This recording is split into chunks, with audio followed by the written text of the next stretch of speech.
오늘 말씀 요한계시록 14장 1절부터 5절까지의 말씀입니다. 또 내가 보니 보라 어린 양이 시온산에 섰고 그와 함께 14만 4천이 서 있는데 그들의 이마에는 어린 양의 이름과 그 아버지의 이름을 쓴 것이 있더라.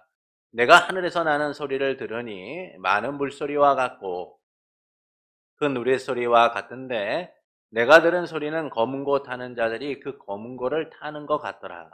그들이 보좌과 내생물과 장로들 앞에서 새 노래를 부르니 땅에서 속량함을 받은 14만 4천 밖에는 능히 이 노래를 배울 자가 없더라. 이 사람들은 여자와 더불어 더럽히지 아니하고 순결한 자라. 어린 양이 어디로 인도하든지 따라가는 자며 사랑 가운데에서 속량함을 받아 처음 익은 열매로 하나님과 어린 양에게 속한 자들이니 그 입에 거짓말이 없고 흠이 없는 자들이더라. 아멘. 사람들이 어떤 일을 하는 데 있어서는요, 할 수 있다는 확신이 필요합니다. 확신이 없는 행동은 두려움과 염려로 가득하게 되니까요. 그래서 사람들은 어떤 일을 할 때는 확신을 가지고 해요. 아, 이거 하면 잘 될 거다. 이거 하면 성공할 것이다. 라는 확신을 가지고 하게 됩니다. 그러나 확신이 있다라고 해도 성공하는 것은 아니죠. 확신은 성공을 기대하게 하지만 담보하지는 않기 때문이에요. 그러나 성도의 승리에 대한 확신은 성공을 담보하고 있다라는 겁니다. 그것은 우리의 확신이 하나님의 약속을 통하여 반드시 이루어지기 때문이죠. 우리가 이루는 게 아니에요. 하나님이 이루실 것을 약속하셨고 이루시기 때문에 우리의 확신은 성공을 담보하고 있다라는 겁니다. 그래서 우리는 오늘도 세상을 향하여 담대하게 살아가는 것이죠. 힘든 세상 속에서 하나님 나라 백성의 삶을 살아가는 겁니다. 우리는 반드시 이길 테니까요. 이 확신 속에서 하나님을 예배하며 그분의 백성답게 살고자 힘쓰는 성도 여러분을 예수님의 이름으로 축복합니다. 지난주 우리는 거짓을 분별하라 라는 제목으로 함께 말씀을 나누었습니다. 이 땅에서 올라온 짐승은 처음 짐승의 권세를 받아서 큰 표적을 향해서 세상을 유혹하게 되죠. 그래서 사람들에게 우상을 만들게 하고 경배하도록 만듭니다. 그리고 경배하지 않는 자는 죽이고 모든 자에게 짐승의 표를 주게 되죠. 이는 세상의 고난과 핍박에 굴복하거나 유혹당하지 않고 분별해야 함을 우리에게 말씀해주고 있는 거예요. 이 땅에서 올라온 짐승은 성령이 그리스도에게 영광을 돌리듯이 거짓 선지자로서 하나님과 어린 양께 돌려야 될 그 영광을 사단과 적그리스도에게 돌리는 모습을 보입니다. 큰 표적을 행해서 하나님에게서 온 것처럼 세상을 유혹하죠.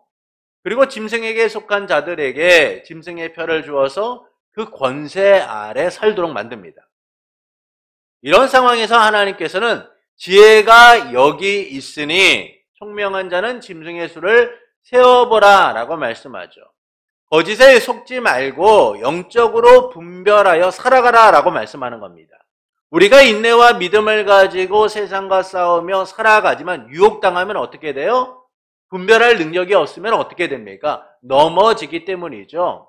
그래서 하나님께서는 인내와 믿음을 가지고 살아가는 성도들에게 영적으로 분별하여 세상의 유혹에 속지 말라라고 하시는 거예요. 분별하지 못하면 유혹당할 수밖에 없으니까요. 그리고 본문은 14만 4천 명이 부르는 이 새 노래를 말씀을 합니다. 용과 두 짐승의 승리로 인하여 성도가 고통받는 모습을 본 사도 요한은 어린 양이 시온산에 섰고 그분과 함께 14만 4천이 함께 서 있는 것을 보게 되죠. 그들의 이마에는 어린 양과 아버지의 이름이 새겨진 것을 보게 됩니다. 그때 14만 4천이 보좌 앞과 내생물과 장로들 앞에서 새 노래를 불렀는데 이 노래는 오직 땅에서 구속함을 받은 사람들 밖에는 배울 수가 없다라고 말씀하죠.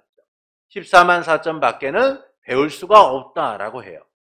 14만 4천 명은 여자와 더불어 더럽히지 않은 순결한 자로서 사람들 가운데서 구속함을 받아 하나님과 어린 양에게 처음 익은 열매로 드려진 자들이다 라고 말씀합니다.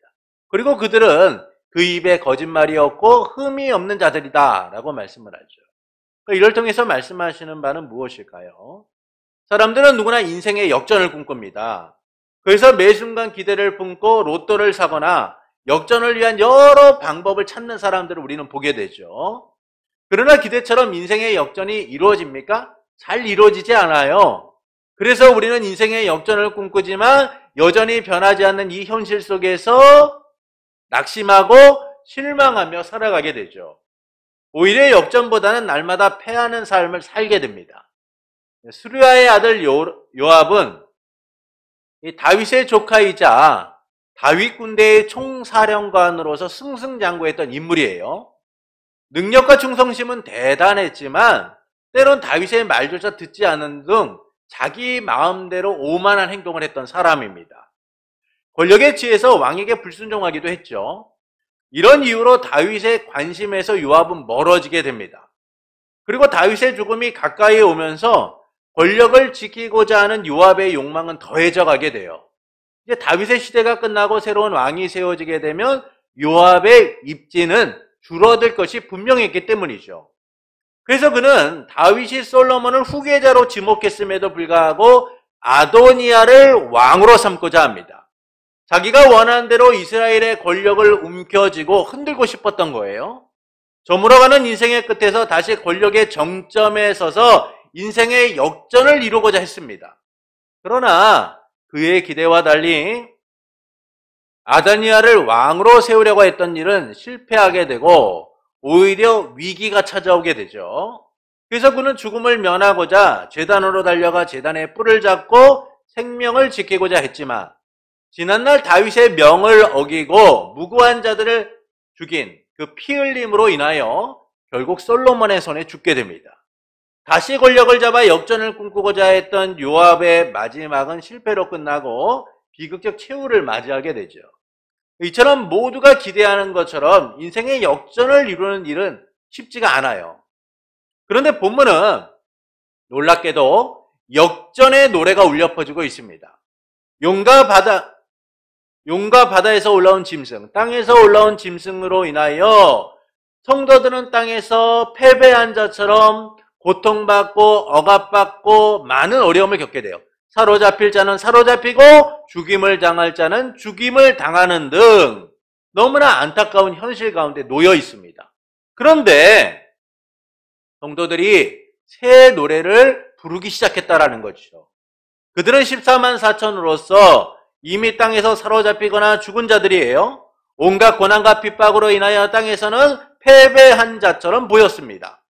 그런데 그들이 이 땅에서 승리한 자인 것처럼 어린 양과 함께 서 있을 뿐만 아니라 보좌과 뇌생물과 장로들 앞에서 새 노래를 불렀다는 것이죠. 역전을 이룬 것처럼 그들의 노래는 사방에 울려 퍼지게 되었다는 거예요. 이들은 여자와 함께 더럽힘을 당하지 않고 순결한 자들로서 하나님과 어린 양 앞에서 드려진 처음 익은 열매였다라고 말씀을 합니다. 실패하고 패 승리를 장담할 수 없었던 그들이 무슨 이유 때문인지 승리한 자들처럼 노래를 부르기 시작했다라는 거죠. 새 노래를 불렀다는 거예요. 이를 통해서 말씀하시는 바는 무엇일까요? 어린 양을 통한 하나님 나라 백성의 궁극적 승리를 보여주는 거예요. 어린 양 예수 그리스도를 통한 하나님 나라 백성의 궁극적 승리, 최종적 승리를 보여주고 있는 겁니다. 곧 예수 그리스도로 인해 성도는 반드시 승리하게 됨을 보여주고 있는 것이죠. 위대한 역전이 그리스도를 통하여서 하나님의 백성인 우리에게 주어지고 있다라는 사실을 알려주고 있는 거예요. 이미 13장의 패배는 패배로서 끝나는 것이 아니라 위대한 역전을 위한 가정이고 발판이다라는 사실을 보여주고 있는 겁니다. 그래서 14장은 승리의 노래를 통하여 반드시 이기게 될 것이다라는 궁극적 승리를 보여주고 있는 것이죠. 성도가 세상 가운데 실패하고 넘어지는 것처럼 보이지만 그들의 승리는 제한적 승리이고 일시적 승리일 뿐이다. 우리는 반드시 승리하게 될 것이다 라는 사실을 14장은 보여주고 있는 겁니다. 여기서 등장하는 14만 4천 명은 요한계시록 7장 4절에 나오는 인침을 받은 자들과 같은 자들이죠. 요한계시록 7장 4절의 말씀입니다. 내가 인침을 받은 자의 수를 들으니 이스라엘 자손의 각 지파 중에서 인침을 받은 자들이 14만 4천이니, 이처럼 14만 4천 명은 인침을 받은 자들로서 하나님께 속한 자들을 의미하죠. 그러니까 이는 문자적 의미가 아니라 상징적 의미예요. 그래서 하나님 나라 백성의 충만함을 얘기하는 겁니다. 그 14만 4천은 이스라엘 자손에게만 국한된 것이 아니라 이 언약의 연속성과 통일성의 측면에서 보면 구약과 신약의 하나님의 택함을 받은 모든 하나님 나라 백성들을 포함하고 있다라는 것이죠. 하나님께서 예수 그리스도 안에서 창세전에 택하시고 예수 그리스도를 통하여 구속하신 모든 사람들을 이야기해주고 있는 것이다라는 겁니다. 이들이 지금 땅에서는 어떤 일을 경험하고 있어요? 패배를 경험하고 있는 거예요. 이들이 땅의 패배를 딛고 일어나 어린 양과 함께 시온산에 섰으며 새 노래를 부르는 모습을 보여주고 있는 것이죠. 그래서 본문은 이 14만 4천이 새 노래를 부르는 이유가 어디서부터 오는가, 이 기쁨이 어디서부터 오는가를 우리에게 세 가지로 알려줍니다. 첫째는 이긴 자들이다 라는 사실을 알려주고 있는 거예요. 이긴 자들이다 라는 겁니다. 본문 1절의 말씀을 보시겠습니다. 우리 함께 읽겠습니다. 또 내가 보니 보라 어린 양이 시온산에 섰고 그와 함께 14만 4천이 섰는데 그들의 이마에는 어린 양의 이름과 그 아버지의 이름을 쓴 것이 있더라. 자, 14만 4천이 시온산에 어린 양과 함께 섰고 그들의 이마에 어린 양의 이름과 아버지의 이름이 있었다라는 겁니다. 이는 14만 4천이 세상의 패배를 딛고 승리한 자들, 이긴 자들이다 라는 사실을 보여주고 있는 것이죠. 왜 그러냐? 여기에는 두 가지 이유가 있어요. 첫째는 어린 양과 함께 섰다라는 겁니다. 어린 양이 여자의 아들 곧 예수 그리스도로서 그분은 하나님께 권세를 받아서 밤낮 고사하던 사단과 그를 따르는 자들을 이기셨죠. 또한 하늘의 성도들은 어린 양의 피와 자기들이 증언한 말씀으로써 사단과 싸워 이기게 됩니다.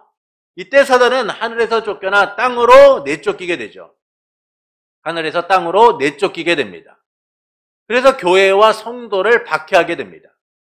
이처럼 어린 양은 이 승리한 그리스도로서 이 14만 4천이 어린 양과 함께 시온산에 섰다라는 것은 그들 또한 하나님의 나라 백성으로서 승리하였다라는 사실을 보여주고 있는 거예요.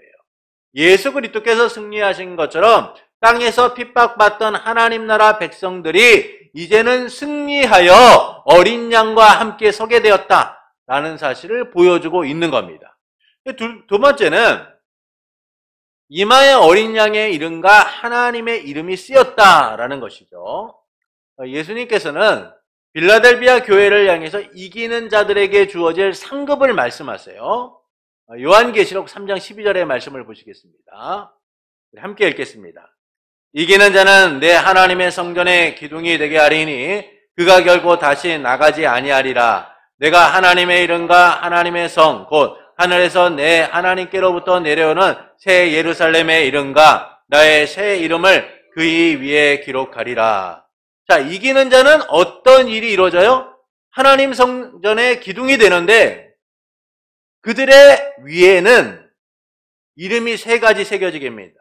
하나님의 이름과 새 예루살렘의 이름과 예수님의 이름이 새겨지게 될 것이다 라고 말씀하죠.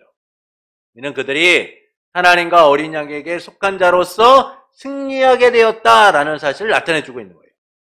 이 점에서 볼 때 14만 4천의 이마에 하나님의 이름과 어린 양의 이름이 쓰여졌다라는 사실은 그들이 하나님에게 속한 자로서 승리한 자들이다라는 사실을 함께 보여주고 있는 거예요. 이처럼 14만 4천은 하나님 백성의 충만한 수로서 그들이 땅의 패배를 딛고 역전을 이루어 승리자로서 어린 양과 함께 서게 되었다. 그리고 그들의 이마에는 하나님의 이름과 어린 양의 이름이 새겨져 승리한 자들이다라는 사실을 나타내주고 있다라고 말씀해주고 있는 것이죠. 둘째는 땅에서 구속함을 받은 자들이다 라는 사실을 알려주는 거예요. 땅에서 구속함을 받은 자들이다 라는 겁니다. 본문 3절의 말씀을 보시겠습니다. 네, 그들이 보좌 앞과 내 생물과 장로들 앞에서 새 노래를 부르니 땅에서 속량함을 받은 14만 4천 밖에는 능히 이 노래를 배울 자가 없더라. 승리한 14만 4천은 보좌 앞과 내 생물과 장로들 앞에서 새 노래를 부릅니다. 이 노래는 어떤 노래냐? 승리의 노래이며 구속의 노래라는 것이죠. 요한계시록 5장 8절부터 10절은 이 새 노래가 어떤 노래인가를 우리에게 이렇게 말씀해주고 있습니다. 우리 말씀을 함께 읽겠습니다. 그 두루마리를 취하심에 내 생물과 24 장로들이 그 어린 양 앞에 엎드려 각각 검은 고와 향이 가득한 금 대접을 가졌으니 이 양은 성도들의 기도들이라. 그들이 새 노래를 불러 이르되 두루마리를 가지시고 그 인봉을 떼기에 합당하시도다. 일찍이 죽임을 당하사 각 족속과 방언과 백성과 나라 가운데에서 사람들을 피로 사서 들이시고 그들로 우리 하나님 앞에서 나라와 제사장을 삼으셨으니 그들이 땅에서 왕노릇하리로다 하더라. 자, 내 생물과 24 장로들이 새 노래를 부릅니다. 이는 예수님의 죽으심을 통하여 이루어질 놀라운 구속의 은혜를 찬양하는 것이죠. 그러니까 이 점에서 새 노래는 승리의 노래이며 구원의 노래다라는 사실을 우리에게 알려줘요. 그러니까 이 점에서 14만 4천이 부르는 새 노래 또한 다르지 않다라는 겁니다. 그 노래는 승리의 노래이며 구원의 노래다는 사실을 말씀해주고 있는 것이죠. 그리고 말씀은 이 노래를 부를 자격이 누구에게 있다라는 거예요? 땅에서 구속함을 받은 14만 4천 밖에는 없다는 거예요. 아무나 부를 수 있는 노래가 아니라는 겁니다. 사탄과 그 애를 따르는 자들이 부를 수 있는 노래가 아니라 오직 하나님에게 어린 양에게 구원함을 받은 그의 백성들만이 부를 수 있는 노래. 그 노래가 어떤 노래인 거예요? 승리의 노래이며 구원의 노래라는 거예요. 어린 양을 통해 구원받은 하나님 나라 백성만이 부를 수 있는 노래라는 겁니다. 그 노래가 오직 하나님의 백성들만이 부를 수 있는 자격이 있다라는 것이죠. 세상에 승리하고 이긴 것처럼 보이지만 결국 패배와 슬픔의 노래만을 부를 수밖에 없다는 거예요. 사단과 적그리스도 거짓 선지자를 따르는 자들은 결국 승리의 노래가 아니라 패배의 노래만을 부를 수밖에 없다는 겁니다. 그들의 승리는 진짜가 아니라 거짓 승리이고 일시적인 승리일 뿐이기 때문이죠. 이처럼 14만 4천은 땅에서 구원함을 받은 하나님 나라의 백성으로서 승리와 구원의 노래를 부를 자격을 얻은 사람들이다라는 것이죠. 이는 전적으로 어린 양이신 그리스도를 통해 주어질 승리라는 겁니다. 하나님 나라 백성의 승리는 우리의 힘과 능력으로서 이루어지는 것이 아니라 어린 양이신 예수 그리스도를 통하여 주어진다라는 사실을 알려주는 것이죠. 어린 양께서 세상을 이기신 것처럼 우리 또한 승리하여 새 노래를 부르게 될 것이다 라는 거예요. 그래서 사탄과 두 짐승에게 고통받던 성도의 역전은 오직 은혜로서 주어진다라는 겁니다. 그러므로 우리는 이 세상의 패배에 낙심하기보다는 어린 양 예수 그리스도를 통해 주어질 궁극적 승리를 기대하고 새 노래를 부를 기대를 하는 사람들이 되어야 된다라는 것이죠. 셋째는 처음 익은 열매로서 하나님과 어린 양에게 속한 자들이다라는 사실을 알려주는 거예요. 처음 익은 열매로서 하나님과 어린 양에게 속한 자들이다라는 겁니다. 본문 4절부터 5절의 말씀을 함께 읽겠습니다. 이 사람들은 여자와 더불어 더럽히지 아니하고 순결한 자라. 어린 양이 어디로 인도하든지 따라가는 자며 사랑 가운데에서 속량함을 받아 처음 익은 열매로 하나님과 어린 양에게 속한 자들이니 그 입에 거짓말이 없고 흠이 없는 자들이더라. 자, 14만 4천은 교회처럼, 하나님의 교회처럼 더럽혀지지 않고 순결하여 어린 양이 어디로 인도하든지 따라가는 사람들이다라는 것이죠. 그들은 예수 그리스도께서 죽음을 통하여 생명을 주셨듯이 죽음을 통하여 생명을 얻은 사람들이다라는 겁니다. 그래서 말씀은 사람 가운데에서 속량함을 받아 하나님과 어린 양에게 처음 익은 열매로 드려졌다라고 말씀해요. 이는 하나님께 드려진 제물이 되었다, 특별한 소유물이 되었다라는 의미를 갖고 있는 거예요. 그런데 14만 4천은 이 거짓말을 말하는 두 짐승과 달리 거짓말을 하지 않고요, 흠이 없다라는 겁니다. 이를 보면 이 마치 14만 4천 명이 합당한 존재이기 때문에 승리를 얻은 것처럼 보이죠. 그들은 순결하고 순종하며 거짓말이 없고 흠이 없는 자들이다라고 말씀하고 있으니까요. 그래서 우리도 마치 하나님의 말씀을 따라 끊임없이 순종하고 순결하고 거짓말이 없고 흠이 없는 자로서 서야지만 하나님의 나라 백성이 되는 것은 아닌가, 승리하는 것은 아닌가라고 생각할 수도 있어요. 그러나 말씀은 우리에게 그렇게 이야기해주고 있지 않다라는 거예요. 우리의 승리는 우리의 은하 행위로서 얻어지는 것이 아니라 오직 주님의 구속함을 통하여 얻어지게 된다라는 겁니다. 그러니까 그리스도의 대속적 죽음을 통해서만 우리는 구원함을 받고 그 은혜 아래서 하나님의 은혜를 따라 살아가게 된다는 것이죠. 결국 우리가 주 안에서 열매를 맺고 하나님 나라 백성으로 살아가는 모든 것들이요, 주님의 은혜가 아니고서는 불가능한 거예요. 주님이 우리에게 믿음을 주시고 우리의 삶에 반응하도록 만드시기 때문에 우리가 하나님 나라 백성답게 살아갈 수 있는 것이지 우리의 힘과 능력으로서 살아가는 것이 아니라는 겁니다. 여러분, 만약 우리가 주님의 은혜에 반응하지 않고 살아가는 존재라고 한다면, 주님의 은혜를 통하여 붙들림 바 되지 않았다면 우리가 바르게 살아갈 수 있을까요? 불가능합니다. 우리라는 존재는 어떻습니까? 전적으로 부패하고 무능력한 존재이기 때문에 끊임없이 욕망을 따라가고자 육신의 일을 도모하고자 살아가는 존재이기 때문이죠. 그래서 우리가 오늘도 하나님의 은혜를 따라서 이렇게 살아가고 있는 모든 것들은 내 의지나 노력이나 내 힘으로 인하여 이루어지는 것이 아니라 오직 주님의 은혜로서 이루어지고 있다는 거예요. 지금 하나님의 말씀은 우리에게 그렇게 이야기해주고 있는 겁니다. 그 은혜에 반응하기 때문에 이들의 행위가 의로운 것처럼 보이고 주님께 인정받고 있는 것일 뿐이지, 오직 그들이 은혜를 누리고 승리를 누리는 모든 것들은 그리스도의 구속함을 통해서만 가능한 것이다 라고 말씀해주고 있는 것이죠. 하나님께서 택한 백성에게 가지신 계획대로 그들을 구속하여 승리하게 하셨기 때문에 그들은 하나님의 백성으로서 살아갈 수 있게 되었다라고 말씀해주고 있는 겁니다. 이 때문에 세상의 핍박 속에서도 14만 4천은 하나님과 어린 양께 드려진 처음 익은 열매, 곧 하나님께 드려진 제물 특별한 소유로서 바쳐지게 되는 것이죠. 이처럼 본문은 어린 양을 통한 하나님 백성의 궁극적 승리를 이야기해주고 있는 거예요. 택하신 하나님 나라 백성의 승리가 어린 양의 승리를 근거로 은혜로 주어지고 있다라고 말씀해주고 있는 겁니다. 예수님께서도 내가 세상을 이긴 것처럼 너희가 세상을 이기었노라 라고 선언하고 있어요. 그러니까 우리가 세상을 이기는 근거는 어디에 있어요? 우리가 세상을 이기는 방법은 어디에 있는 거예요? 우리가 아니라 예수님께서 세상을 이기셨기 때문에 가능하다라는 거예요. 그래서 오늘 말씀은 여전히 세상 속에 패하고 넘어질 수밖에 없는 우리에게 주님은 말씀해주고 있는 것이죠.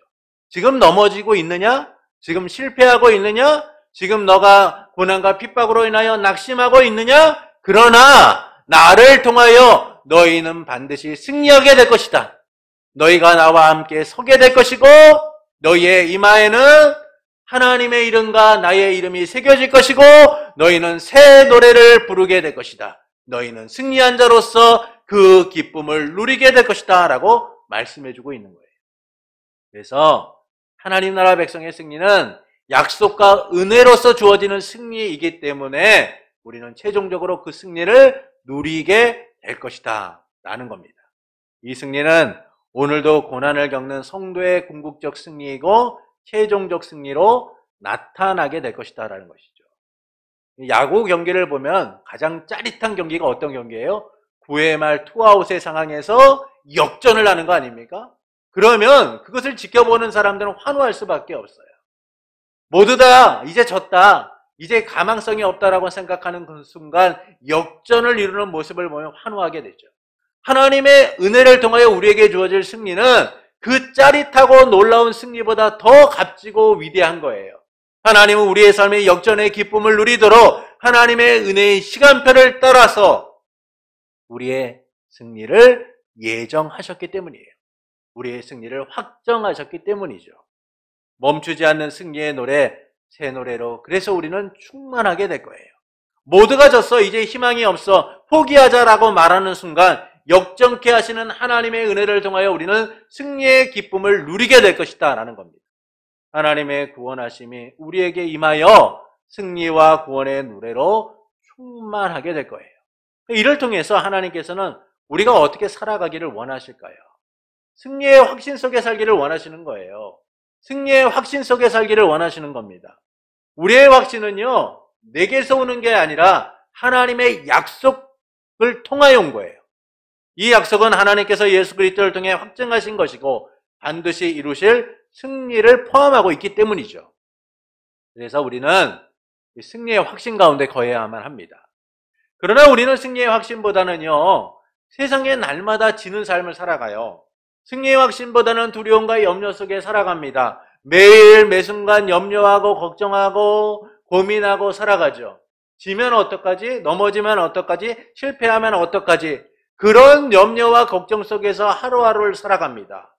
그것은 우리가 세상적 사고로 살고 있기 때문이에요.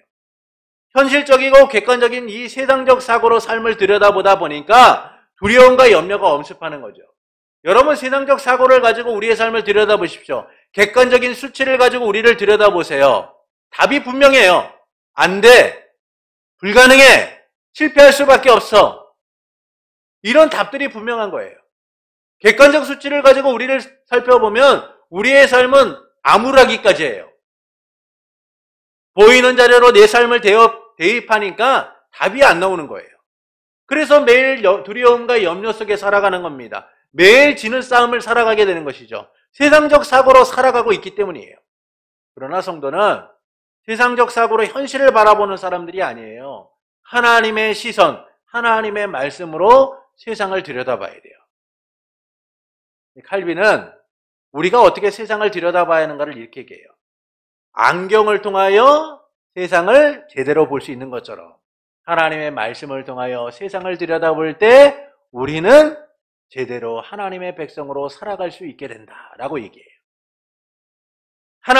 하나님께서는 분명하게 우리의 삶에 역사하시는 것을 말씀하시고 계시고 두려워 말라 내가 너와 함께함이라고 말씀하고 계세요. 그런데 우리는 세상적 사고를 가지고 살다 보니까 끊임없이 두려움과 염려 속에 살아가는 거예요.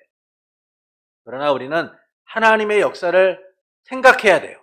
하나님이 어떻게 역사하실 것인가? 하나님이 지금 나의 삶 속에서 어떤 일을 행하실 것인가를 기대하며 살아야 돼요. 그렇지 못하면 현실만 보는 거예요. 할 수 없는 현실, 안 되는 현실, 질 수밖에 없는 현실만을 찾아서 낙담하고 절망하고 결론을 내는 것이죠. 그러나 그건 우리의 착각일 뿐입니다. 우리가 어떤 상황, 어떤 문제에 놓이던 하나님에게는 아무런 문제가 되지 않아요.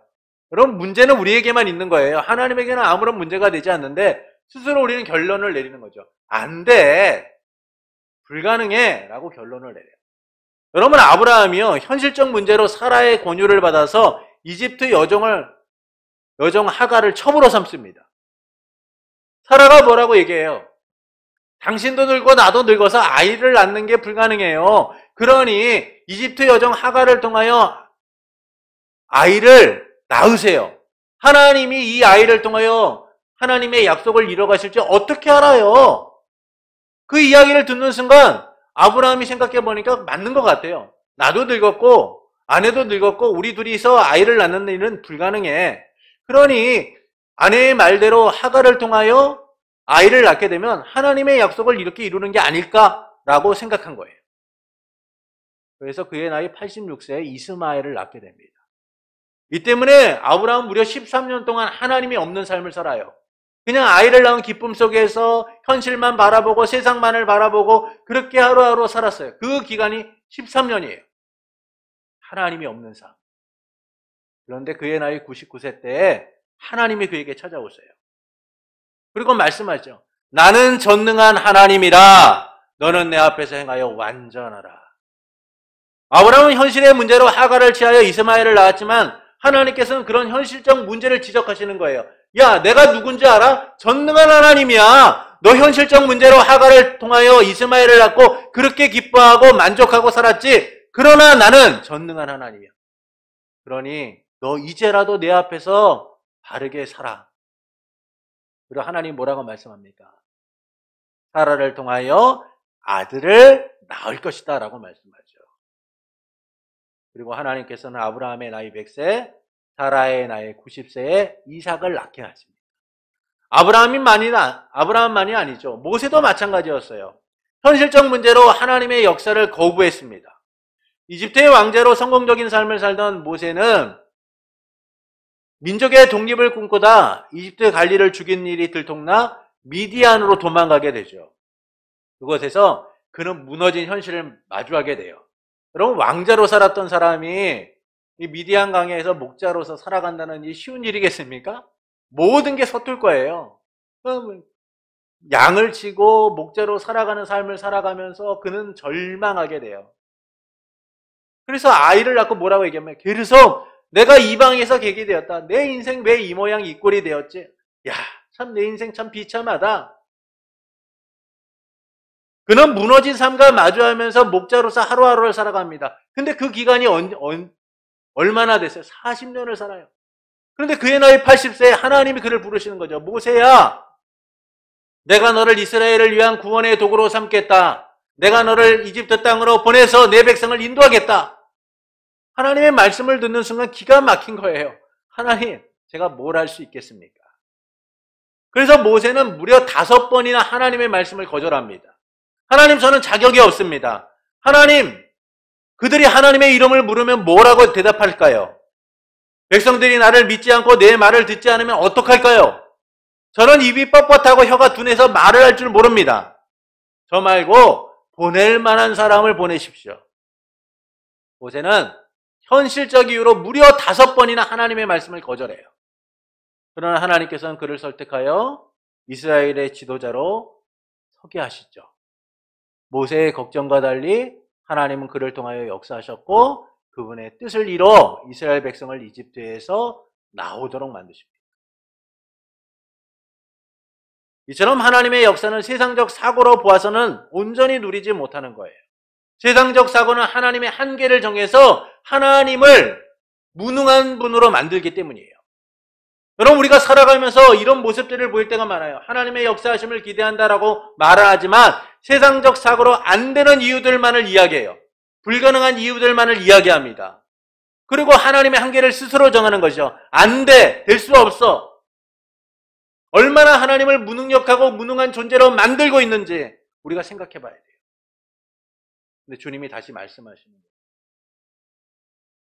승리의 확신을 가지고 살아라. 세상적 사고로 불가능하다라고 말하지 말고 내가 너희를 위하여 어떤 일을 준비했고 어떤 약속을 행했고 어떤 일을 행하는지 이제 보아라. 지금 주님이 그 얘기를 하시는 거예요. 여러분, 2000년 전에 이 말씀을 받았던 성도들, 우리 믿음의 선배들을 생각해 보세요. 그들이 처한 상황이 녹록하지 않았어요. 그들이 처한 상황이 너무나 절망적이었어요. 그런데 하나님 말씀하는 거죠. 절망하고 있느냐, 낙심하고 있느냐, 실망하고 있느냐. 그러나 보아라. 내가 어떻게 할지를 보아라. 스스로 한계를 정하고 안 된다고 생각하지 말고 내가 너에게 약속한 바를 바라보아라. 내가 너에게 행할 바를 바라보아라. 라고 말씀하고 있습니다. 그리고 그 2000년 전에 말씀하셨던 그 약속이 지금도 우리에게 말씀해주고 있는 거예요. 승리의 확신을 가지고 살아가라. 그래서 우리는 현실만 보거나 세상적 사고로 판단하는 것이 아니라 질 것을 걱정하고 살아가는 것이 아니라 하나님을 통하여 반드시 이길 것이라는 확신을 가지고 주님의 말씀을 붙들고 살아가야 돼요. 우리를 향한 사탄과 세상의 공격은 날로 거세지고 우리가 살아가는 날들은 힘들 수도 있어요. 그러나 우리는 반드시 승리하게 될 겁니다. 우리는 반드시 이기게 될 거예요. 우리는 어린 양과 함께 서서 새 노래를 부르게 될 겁니다. 우리가 이길 거라는 결론은 달라지지 않으니까요. 그리스도께서 승리하신 것처럼 우리는 그리스도를 통하여 승리와 구원의 노래를 부를 것이며 기쁨과 감격 속에서 그날들을 누리게 될 겁니다. 그러므로 세상의 승리에 낙심하기보다 주께서 이루실 최종적 승리를 확신하며 살아가는 성도가 되는 것은 어떨까요? 인생의 역정, 예수 그리스도를 통해 주어질 궁극적 승리를 확신하며 담대하게 싸우는 성도가 되시는 것은 어떨까요? 사랑하는 성도 여러분, 어린 양과 함께 14만 4천이 시온산에 섰고 그들의 이마에는 하나님의 이름과 어린 양의 이름이 쓰여 있었습니다. 14만 4천은 보좌 앞과 내생물과 장로들 앞에서 새 노래를 부르죠. 이런 어린 양을 통한 하나님 나라 백성의 궁극적 승리를 보여주는 거예요. 14만 4천은 하나님 나라 백성의 충만함을 이야기합니다. 하나님 나라 백성 전체를 이야기하죠. 그들은 땅에서 패배하고 세상에 진 것처럼 보이지만 그러나 반드시 승리하여 승리와 구원의 노래를 부르게 될 것이다 라는 사실을 말씀해주고 있어요. 이는 그들이 어린 양과 함께 이긴 자들이기 때문이죠. 그래서 새 노래는 승리와 구속의 노래로서 땅에서 구속함을 받은 14만 4천 외에는 이 노래를 배울 자격이 없다라고 말씀해요. 그리고 14만 4천은 처음 익은 열매로서 하나님과 어린 양에게 드려진 자들, 속한 자들이다라고 말씀합니다. 이처럼 본문은 어린 양을 통한 하나님 나라 백성의 궁극적 승리를 보여줍니다. 이 승리는 오직 어린 양이신 예수 그리스도를 통하여 주어질 승리이며 그분이 최종적으로 이루실 승리이기 때문이죠. 그래서 성도는 세상에서 겪는 박해와 고난 때문에 질 수 없는 거예요.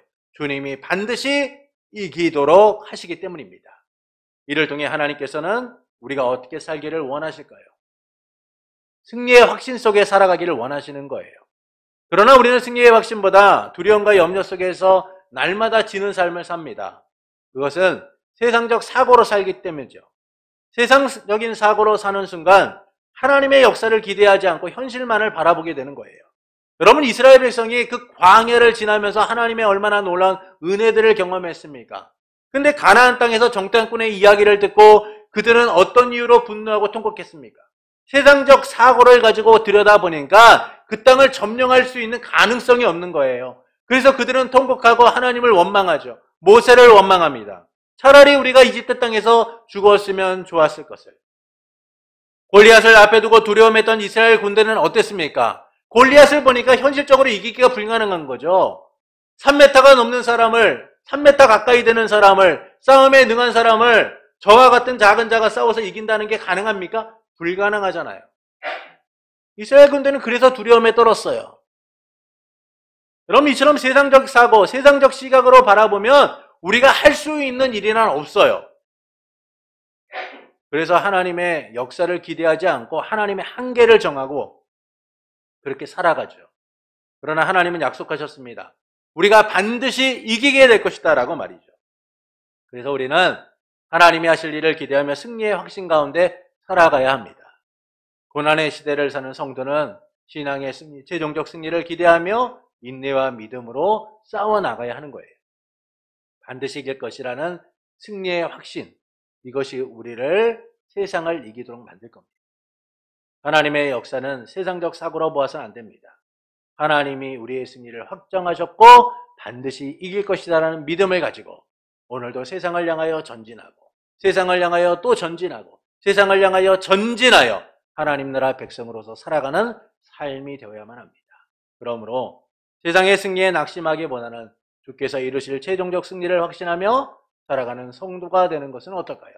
인생의 역정, 예수 그리스도를 통해 주어질 궁극적 승리를 확신하며 담대하게 싸우는 성도가 되는 것은 어떨까요? 그때 우리의 새 노래가 곳곳에 울려 퍼지게 될 거예요. 승리와 구원의 감격 속에서 멈출 수 없는 찬양으로 가득하게 될 겁니다. 주께서 우리의 승리를 보장하셨고 반드시 승리하도록 하시니까요. 이 확신 속에서 살아가기를 원하는 성도 여러분에게 승리를 약속하시고 반드시 승리를 이루시는 삼위일체 하나님으로 인하여 승리와 구원의 새 노래가 삶에 가득하기를 충만하기를 예수님의 이름으로 축원합니다.